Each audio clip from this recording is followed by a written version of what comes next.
Hello guys, എന്തൊക്കെയുണ്ട് വിശേഷം? എല്ലാവരും സുഖമായിട്ടിരിക്കുന്നല്ലോ അല്ലേ? അപ്പോൾ ഇന്ന് നോമ്പ് 26-ൻ്റെ വിശേഷങ്ങളാണ് കേട്ടോ. അപ്പോൾ ഇന്ന് ബിരിയാണിയാണ് വെക്കാൻ വിചാരിക്കുന്നത്. അപ്പോൾ അധികമൊന്നുമില്ല കേട്ടോ, 1 കിലോ ബിരിയാണിയാണ് കേട്ടോ ഉണ്ടാക്കുന്നത്. അതിന് വേണ്ടി 1 കിലോ ബീഫ് എടുത്തിട്ടുണ്ട്. അതിലേക്ക് കുറച്ച് ഉപ്പും മഞ്ഞളും അതേപോലെ മുളക് പൊടിയും ബീഫ് മസാലയൊക്കെ ചേർത്തിട്ട് ഒന്ന് കുഴച്ചെടുത്തൊന്ന് വേവിച്ചെടുക്കുകയാണ്. അതാക്കുന്ന മസാലയൊക്കെയുള്ള ഉള്ളിയും തക്കാളിയും ഇഞ്ചിയൊക്കെ എടുത്ത് വെച്ചിട്ടുണ്ട്. എല്ലാം അരിഞ്ഞെടുത്തിട്ടുണ്ട് കേട്ടോ. ഞാനിത് ഒരു പാനിലേക്ക് കുറച്ച് ഓയിൽ ഒഴിച്ചെടുത്തിട്ടുണ്ട്. അതിന് ശേഷം ഉള്ളി വാടാൻ വേണ്ടി വെക്കുകയാണ് കേട്ടോ. അപ്പോൾ ഉള്ളി ഇതാക്കുന്ന ഇതിലേക്ക് ഇട്ട് കൊടുത്തിട്ടുണ്ട്. അതിന് ശേഷം ഞാൻ പെട്ടെന്നൊന്ന് വാടി കിട്ടാൻ വേണ്ടി കുറച്ച് ഉപ്പും കൂടെ ചേർത്തതിന് ശേഷം നന്നായിട്ടൊന്ന് ഇളക്കി കൊടുക്കുകയാണ് കേട്ടോ. അപ്പോൾ അതൊന്ന് ഇളക്കി കൊടുത്തതിന് ശേഷം ഞാനതൊന്ന് മൂടി വെക്കുകയാണ്. അതിന് ശേഷമാണ് തക്കാളി അരിഞ്ഞെടുക്കുന്നത് കേട്ടോ. അപ്പോൾ ഒരുപാട് ബിരിയാണിയൊന്നും വെക്കുന്നില്ല, ഞങ്ങൾ കുറച്ച് ആൾക്കാരേ ഉള്ളല്ലോ അവിടെ. അപ്പം 1 കിലോ മാത്രമേ വെക്കുന്നുള്ളൂ കേട്ടോ. മോനോരോന്ന് പറഞ്ഞങ്ങനെ വരുന്നുണ്ട്. അപ്പോൾ അതാക്കുന്ന തക്കാളി, ഇതിലേക്കുള്ള തക്കാളി എടുത്ത് അരിഞ്ഞുകൊണ്ടിരിക്കുകയാണ് ഞാൻ. അപ്പോൾ നാസിം മോനെ ഓരോന്നിങ്ങനെ ചോദിച്ചുകൊണ്ട് നിൽക്കുന്നുണ്ട്. അവന് തക്കാളി കണ്ടാൽ പിന്നെ അവന് ഭയങ്കര ഇഷ്ടമാണ് കേട്ടോ. പക്ഷേ കൊടുത്താൽ അങ്ങനെ കഴിക്കുമെന്ന് ചോദിച്ചാൽ കുറച്ചൊക്കെ കടിച്ചിട്ട് അവിടെ ഇടുകയാണ് ചെയ്യുക കേട്ടോ. തക്കാളി എവിടെയും നിലത്ത് എവിടെയെങ്കിലും അല്ലെങ്കിൽ പാത്രമൊക്കെ കണ്ടിട്ടാണെങ്കിൽ എല്ലാ തക്കാളിയും എടുത്ത് എന്ത് ചെയ്യും, കടിച്ചിട്ട് ഒന്നെടുത്ത് കടിക്കും, കുറച്ച് കടിക്കും, എന്നിട്ട് അവിടെ ഇടും, എന്നിട്ട് അടുത്തതെടുക്കും. ഞാനൊരു കഷ്ണം അവന് കൊടുത്ത് നോക്കി, പക്ഷെ അവന് വേണ്ട കേട്ടോ. മുഴുവനായിട്ട് അവന് കിട്ടണം, എന്നിട്ട് അത് കടിച്ചിട്ട് അവിടെ ഇടും, പിന്നെ അടുത്തതെടുക്കും. അങ്ങനെയാണ് കേട്ടോ അവൻ്റെ കളി. അപ്പോൾ ഇതാക്കുന്ന ഉള്ളിയൊക്കെ ഇതാക്കുന്ന അവിടെ അത്യാവശ്യം വാടി വന്നിട്ടുണ്ട് കേട്ടോ. അതിനുശേഷം തക്കാളിയൊക്കെ ഇട്ട് കൊടുക്കുകയാണ്. അപ്പോൾ തക്കാളിയൊക്കെ ഏകദേശം ഒന്ന് വാടി വരുന്ന സമയമാകുമ്പോൾ നമുക്ക് എന്ത് ചെയ്യാം, ഇതിലേക്ക് ഞാൻ ഇഞ്ചിയും വെളുത്തുള്ളിയും ഒക്കെ ഒന്ന് അടിച്ച് വെച്ചിട്ടുണ്ടായിരുന്നു, അതും കൂടെ ചേർത്ത് കൊടുക്കുന്നുണ്ട് കേട്ടോ. പച്ചമുളകും ഒക്കെ അടിച്ച് വെച്ചിട്ടുണ്ടായിരുന്നു, അതും കൂടെ ഇതിലേക്ക് ചേർത്ത് കൊടുക്കുകയാണ് കേട്ടോ. അപ്പോൾ അതെല്ലാം ഞാനിതിലേക്ക് ചേർത്ത് കൊടുത്തതിന് ശേഷം ഒന്നുകൂടി നന്നായിട്ടൊന്ന് മിക്സ് ചെയ്ത് കൊടുക്കുകയാണ്. നാസിമോൻ ഇവിടുന്ന് കരഞ്ഞുകൊണ്ടിരിക്കുകയാണ് കേട്ടോ. എന്താണെന്ന് അറിയില്ല, എന്നാൽ അവനെ ഭയങ്കര വേറീസാണ്, ഒന്നും ഉണ്ടാക്കാനൊന്നും സമ്മതിക്കുന്നില്ല. അപ്പോൾ ഞാൻ കുറച്ച് നേരം അവനെടുത്ത്, അപ്പോൾ ഉമ്മ അവിടെ ഇല്ല, അമ്മ പുറത്തേക്ക് എന്താ വാങ്ങാൻ പോയിക്കുന്നു.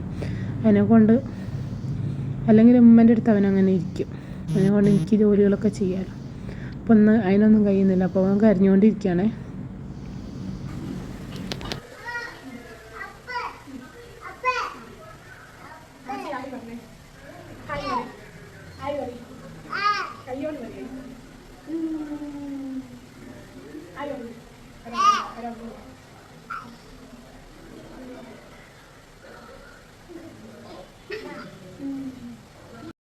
അപ്പോൾ ഞാൻ അവന് ടി വിയിൽ വീഡിയോസൊക്കെ ഇട്ടെടുത്ത് അവിടെ ഇരുത്തിയിട്ടുണ്ട് കുറച്ച് സമയം. ഇനി ഇതിലേക്കുള്ള മസാലപ്പൊടികൾ ചേർത്തെടുക്കുക. മഞ്ഞൾപ്പൊടി, കുറച്ച് മുളക് പൊടിയും ചേർത്തെടുക്കുന്നുണ്ട് കേട്ടോ, കുരുമുളക് പൊടി, അതേപോലെ പെരുംജീരകം, ബീഫ് മസാല എല്ലാം ചേർത്തെടുക്കുന്നുണ്ട് കേട്ടോ.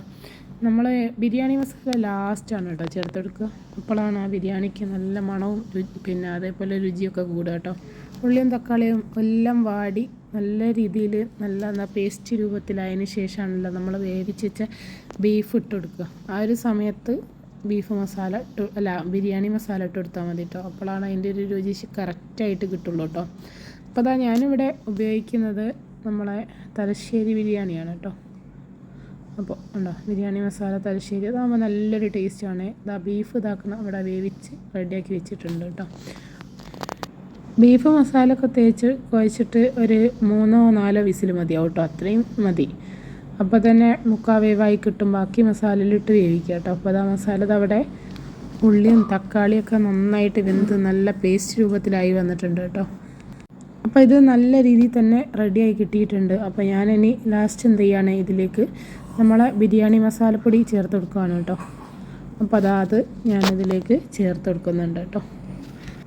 അപ്പോൾ ഇത് ഞാൻ മസാലപ്പൊടി ചേർത്ത് കൊടുത്തതിന് ശേഷം നമ്മൾ വേവിച്ച് വെച്ച ബീഫ് ഉണ്ടല്ലോ, അത് ഞാൻ ഇതിലേക്ക് ഇട്ട് കൊടുക്കുകയാണ്. നന്നായിട്ടൊന്ന് മിക്സ് ചെയ്തതിന് ശേഷം ഇതിലേക്ക് ഇട്ട് കൊടുക്കുകയാണ്. അപ്പോൾ നമ്മൾ ബീഫ് വേവിക്കുമ്പോൾ വെള്ളം ഒഴിച്ചിട്ടില്ലല്ലോ, അപ്പോൾ എന്നാലും കുറച്ച് വെള്ളം ഇതിൽ സ്റ്റോക്ക് ഉണ്ടാവും കേട്ടോ. അതും കൂടി കൂട്ടിയിട്ടാണ് കേട്ടോ ഒഴിച്ച് കൊടുക്കുന്നത്. അതും കൂടെ ഇതിലേക്ക് ചേർക്കുമ്പോൾ ഒരു പ്രത്യേക ടേസ്റ്റ് തന്നെയാണ്. അപ്പോൾ കൂടുതൽ വെള്ളം നമ്മൾ ബീഫിൽ നിന്ന് ഇറങ്ങി വരികയാണെങ്കിൽ നമ്മളിങ്ങനെ മസാലയിൽ ഒഴിച്ചാൽ ഒരുപാട് മസാല ലൂസായി പോട്ടോ. അങ്ങനെയാണെങ്കിൽ നിങ്ങൾ എന്താ ചെയ്യുക, ഇതിലേക്കുള്ള നെയ്ച്ചോറ് വെക്കുമ്പോൾ അതിലേക്ക് ഒഴിച്ച് കൊടുത്താൽ മതി. അപ്പം അതിന് ചോറിനൊരു പ്രത്യേക ടേസ്റ്റും കിട്ടും കേട്ടോ. അപ്പോൾ ഇതിന് അധികം സ്റ്റോക്കില്ല, അതിനും കൂടെ ഞാനിത് മസാലയിലേക്ക് തന്നെ ഒഴിച്ചു കൊടുത്തതാണേ. അപ്പോൾ അതാ ഞാൻ നന്നായിട്ടൊന്ന് മിക്സ് ചെയ്തതിന് ശേഷം ഇത് ഈ മസാലയിലൊന്ന് പിന്നെ ബീഫും ഇതൊക്കെ നല്ലതൊന്ന് പിടിക്കാൻ വേണ്ടി ഒന്ന് അടച്ച് വെച്ച് കൊടുക്കുന്നുണ്ട് കേട്ടോ. അപ്പോൾ ഒരു 5-10 മിനിറ്റ് ഞാൻ ഇതേപോലെ തന്നെ വെച്ച് ഇടയ്ക്കൊന്ന് ഇളക്കി കൊടുക്കണം കേട്ടോ. അപ്പോൾ അതാ റെഡിയായി വന്നിട്ടുണ്ട്. ഇനി ഞാനിതിലേക്ക് ഇതാക്കുന്ന തൈരുണ്ടല്ലോ, തൈരൊന്ന് മിക്സിയുടെ ജാറിലിട്ടൊന്ന് അടിച്ചിട്ടാണ് കേട്ടോ ചേർത്തെടുക്കുന്നത്. നമ്മളെ വെളുത്തുള്ളി ഇഞ്ചിയൊക്കെ അടിച്ച ഒരു മിക്സിയുടെ ജാറിലിട്ടിട്ടൊന്ന് ജസ്റ്റ് ഒന്ന് കറക്കിയതിന് ശേഷം ഇതിലേക്ക് ഒഴിച്ച് കൊടുക്കുകയാണ് കേട്ടോ. കാരണം തൈര് ചിലപ്പോൾ കട്ട പിടിക്കാൻ ചാൻസ് ഉണ്ട്. അപ്പോൾ ഒന്ന് മിക്സിയിലിട്ട് കറക്കിക്കണം, നല്ല രീതിയിൽ തന്നെ ആയി കിട്ടില്ല. അപ്പോൾ അത് നമ്മൾ അടിപൊളി മസാല ഇവിടെ റെഡി ആയിട്ടുണ്ട്. ഇനി നമുക്ക് ചോറ് വെക്കാം കേട്ടോ, നെയ്ച്ചോറ് വെക്കുകയാണ്. അപ്പോൾ അതാക്കുന്നതിലേക്ക് ഉള്ളിയും പട്ടയും ഗ്രാമ്പും ഇലക്കായൊക്കെ ഇട്ടിങ്ങനെ വെള്ളമൊക്കെ ഒഴിച്ച് കൊടുത്തിട്ടുണ്ട്. അപ്പോൾ അതാക്കുന്ന നെയ്ച്ചോറ് ഇവിടെ റെഡി ആയിട്ടുണ്ട് കേട്ടോ. കോലരി ആകുമ്പോൾ പിന്നെ പേടിക്കാനില്ല കേട്ടോ, പെട്ടെന്ന് വെന്ത് പോകുന്നില്ല. ഇനിയിപ്പോൾ കുറച്ചൊന്ന് വെന്താലും അത് കുറച്ച് കഴിയുമ്പോൾ ഇങ്ങനെ എണീച്ച് വരികയും ചെയ്യും കേട്ടോ. ഇനി നമുക്ക് ബിരിയാണി ദമ്മിടാം കേട്ടോ. അപ്പോൾ ആ മസാലയിലേക്ക് ഞാൻ വാഴൻ്റെ ഇല വെച്ചെടുത്ത് ഒന്ന് ഓട്ടാക്കി കൊടുക്കുകയാണ് കേട്ടോ. മസാലയിലേക്ക് പെട്ടെന്ന് ആവി കയറാൻ വേണ്ടി ഞാൻ മസാല ഒന്ന് ചൂടാക്കി എടുത്തിട്ടുണ്ടായിരുന്നു. അപ്പോൾ പിന്നെ അധിക സമയം പിന്നെ നമുക്ക് അടുപ്പത്ത് വെക്കേണ്ടതിൽ പെട്ടെന്ന് ആവി കയറുകയും ചെയ്യും, ചൂടുള്ള ചോറുമാണല്ലോ. അപ്പോൾ അതാക്കുന്ന ഫുള്ള് വാഴൻ്റെ ഇല വിരിച്ചു കൊടുത്തതിന് ശേഷം ചോറ് ഇതിലേക്ക് ഇട്ട് കൊടുക്കുകയാണേ.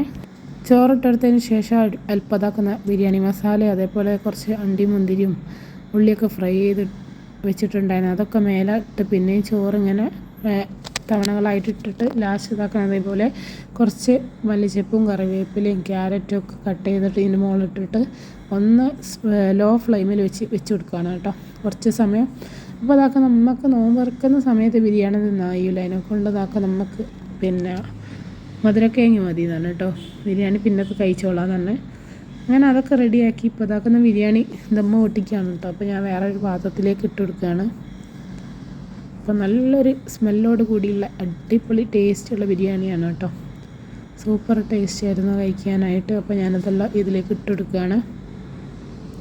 അപ്പോൾ ലാസ്റ്റ് ആകുമ്പോൾ അതിൽ കുറച്ച് മഞ്ഞ കളർ ഉണ്ടാവുമല്ലോ, ആ മഞ്ഞ കളറും കൂടി ഇതിലേക്ക് ചോറിലേക്കൊന്ന് നന്നായിട്ട് മിക്സാക്കി എടുക്കണം കേട്ടോ. ഇനിയിപ്പോൾ ചോറിന് കളർ കുറവാണെങ്കിൽ കുറച്ച് പാലിലോ അല്ലെങ്കിൽ വെള്ളത്തിലോ കുറച്ച് മഞ്ഞൾപ്പൊടി കലക്കിയിട്ട് ഒഴിച്ച് കൊടുത്താൽ മതി. അതിൽ നല്ല കളറുണ്ട്. അപ്പോൾ ഞാൻ മുളക് പൊടിയൊക്കെ ഇട്ടതൊക്കെ ആണല്ലോ, പിന്നെ മഞ്ഞൾപ്പൊടിയൊക്കെ ഇട്ടതാണ്, അതിനെക്കൊണ്ട് നല്ല കളറുണ്ട്.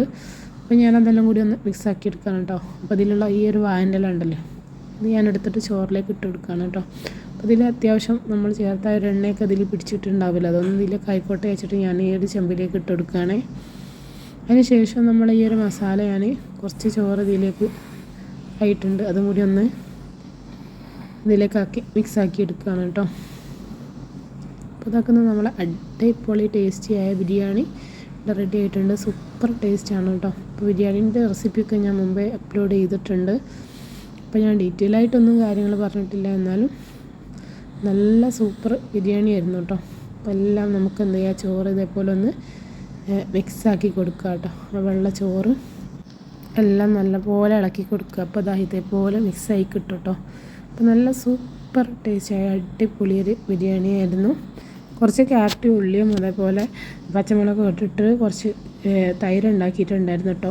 അപ്പോൾ ഇത്രയൊക്കെയാണ് ഇന്നത്തെ വിശേഷങ്ങൾ. വീഡിയോ ഇഷ്ടപ്പെട്ടാൽ ലൈക്ക് ചെയ്യുക, ഷെയർ ചെയ്യുക, സബ്സ്ക്രൈബ് ചെയ്യുക. ഇൻഷാ അല്ലാഹ് നല്ലൊരു വീഡിയോ ആയിട്ട് വീണ്ടും കാണാം. Bye bye.